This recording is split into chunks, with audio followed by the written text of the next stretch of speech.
پەرلەمانی کوردستان لە سلێمانی بۆ گواستنەوەی کۆنفرانسێکی ڕۆژنامەنووسی.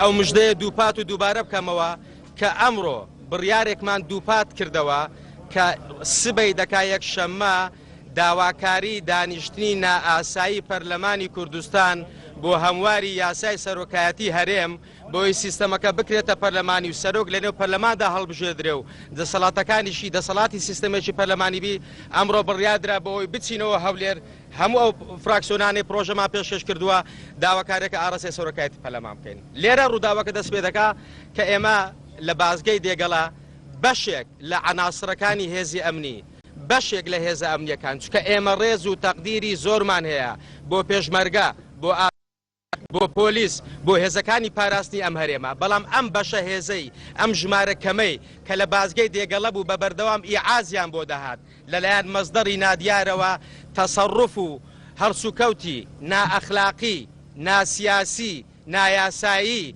بەرامبەر بە 15 پەرلەمانتار ئەنجامدا. ئەگەر ئێمە سەربوردەی ڕووداوەکە هەموو بژێڕینەوە لەوانەیە ئێمە بێز لە خۆمان بکەینەوە ئێوەش بێز لەوە بکەنەوە کە عەقڵێتێک هەیە لەم هەرێمە یاخود بەشێک لەم عەقڵێتە لەم هەرێمە ئاوا سیاسەت دەکا. پەرلەمانتاری کوردستان بە پێی یاسا حەسانەی هەیە، پەرلەمانتاری کوردستان بە پێی یاسا پاسەوانی هەیە، بەڵام بەشێک لەم هێزە ئەمنیانێ بازگەی دێگەڵا هاتن داوایان کرد سەگ بێنن بە سەگ سیارەکانمان بپشکنن، هەتا 2000 هاتنە سەر ئەوەی بە سەگ پەرلەمانتارەکانمان بپشکنن. بەشێکیان دەچوون و دەهاتنەوە تەلەفۆنیان بۆ دەهات ئیعازیان وەردەگرت، ئێمە پێماوتن ئەوە چێ ئیعازتان پێدەدا نانویست یان ناوێرا پێما بڵێن چێنەی ئازیان دەداتێ دەهاتنەوە لامان و ئاخر شتیان ئەوە بوو بە سەگەکان مرۆڤەکانیش کە مرۆڤەکان بریتین لە پەرلەمانتارەکان بیان پشکنن تەنانەت داوایان کرد کە پەرلەمانتار پێڵاو و گۆڕیاوەکانیش داکەنێ.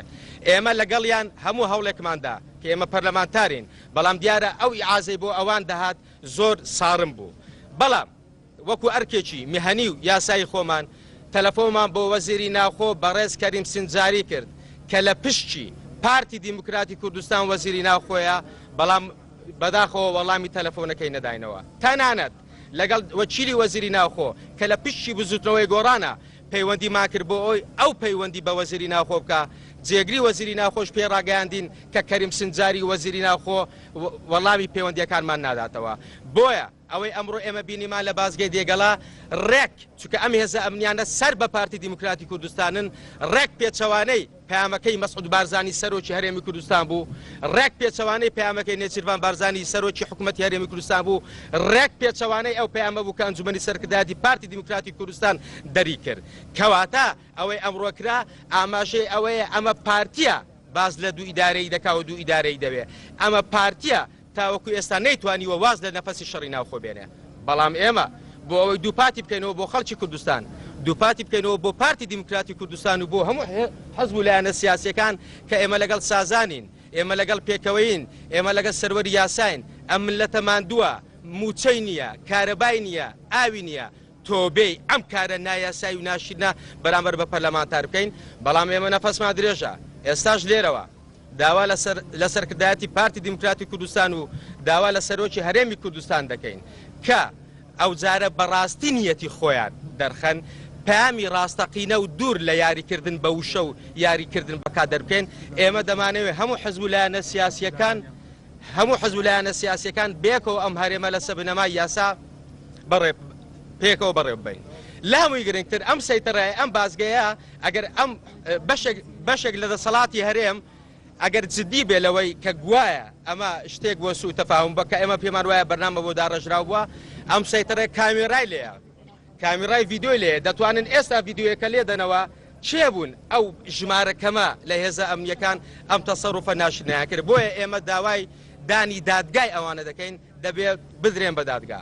خۆشحاڵانە ئێستا خەبەری چتریان پێداین، خەبەرەکەمەی لای خوارەوە بوو کە جالیەی کوردی ڕەوەندی کوردی بە هەموو ڕەنگە جیاوازیەکان بە هەموو حزبە سیاسیەکان کە هەن لە ئەوروپا و لە ئەمریکا و ئیتر لە غەرب هەوڵیان داوە لەگەڵ مجتەمەعی نێودەوڵەتی و لەگە ئەو ناوەندانە قسە بکەن کە کاریگەریان هەیە. تۆزێ بە عەربیش قسە دەکەین. نستنكر هذا التصرف البشع من قبل بعض عناصر الأمنية الذين حاولوا منعنا من دخول لمدينة أربيل عاصمة إقليم كردستان. هذا تصرف دليل على هذا إن حزب الديمقراطي الكردستاني التي يتزعمها مسعود بارزاني حتى الآن يعتقد أو يحاول لانقسام كردستان إلى قسمين لإذكار الشعب الكردستاني بالذكرى البشعة لحرب الداخلي. لكن نحن نؤكد هذا الكردستان ملك لجميع أحزاب السياسية في كردستان وبخير به.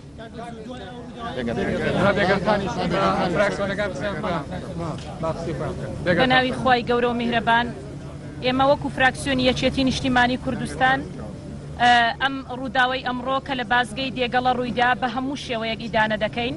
پێمان وایە ئەم جۆرە کردەوانە کردەوەیەکی نامەسئولانن کە لە دەستی کەسانێک دێ کە باوەڕیان بە دیموکراسی و پاراستنی مافەکانی مرۆڤ و ئازادی تاگ نییە لە هەرێمی کوردستاندا.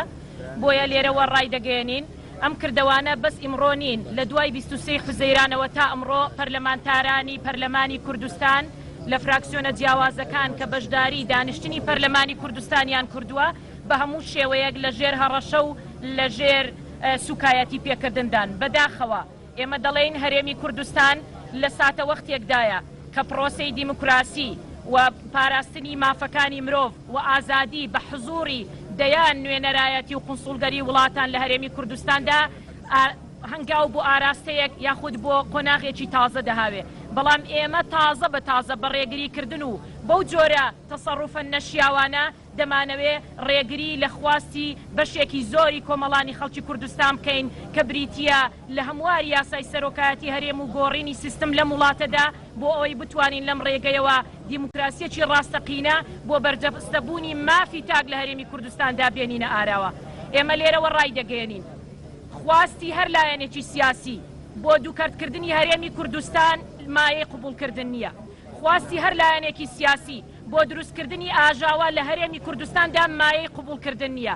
ئێمەی خەڵکی کوردستان، پەرلەمانتارانی کوردستان، پایتەختی هەرێمی کوردستان بە ماڵی هەموو تاکێکی کوردستان دەزانین.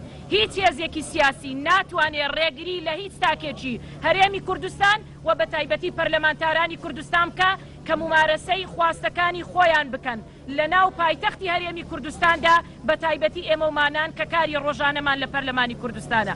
ئێمە لە پێناوی بەرژەوەندی گشتی خەڵکی کوردستان و لە پێناوی پاراستنی ئەمن و ئاسایشی خەڵکی کوردستان و بۆ ئەوەی بیسەلمێنین کە ئێمە پارێزەری ئاشتین، ئێمە برە و پێدەری دیموکراسین لە هەرێمی کوردستاندا لێرەوە ڕای دەگەێنین. بەڕێز سەرۆکی هەرێمی کوردستان، سەرۆکی ئەنجومەنی وەزیران، لایەنە پەیوەندیدارەکان و دەستگا ئەمنیەکان بەرپرسیارەتی ئەم جۆرە هەڵوێستانە ئەم جۆرە تەسەڕوفانە دەبێت بگرنە ئەستۆ و بە زووترین کات لێکۆڵینەوە بکرێ. هەر کەسێک ئەم جۆرە کردەوانە ئەنجام دەدا بە زووترین کات دەبێت دادگایی بکرێ. پەرلەمانی کوردستان شەرعیەتی خەڵکی کوردستانە، ئەندامانی پەرلەمانی کوردستان کە متمانەیان لە خەڵکی کوردستانەوە وەرگرتووە بۆ ئەوە نەهاتوونەتە ناو پەرلەمانی کوردستان کە سوکایەتیان پێ بکرێ. ئێمە نوێنەری ڕاستەقینەی خەڵکی کوردستانین و لێرەشەوە ڕای دەگەێنین سوورین لەسەر ئەو داوایانەی کە لە ڕابردوودا هەنگاومان بۆ ناوە. لە یەکەم هەنگاو کە دەستمان پێ کردووە بەردەوام دەبین تا دەیگەێنینە کۆتایی هەنگاوەکانمان. هیچ جۆرە ترسێک، هیچ جۆرە مامەڵەیەکی نەشیا و ئێمە لەم قۆناغەدا ڕاناگرێت. لەبەر ئەوە هیوادارم ئومێد دەکەم هیوادارم جەنابی کاک مەسعود بارزانی کە سەرۆکی هەرێمی کوردستانە ئێستا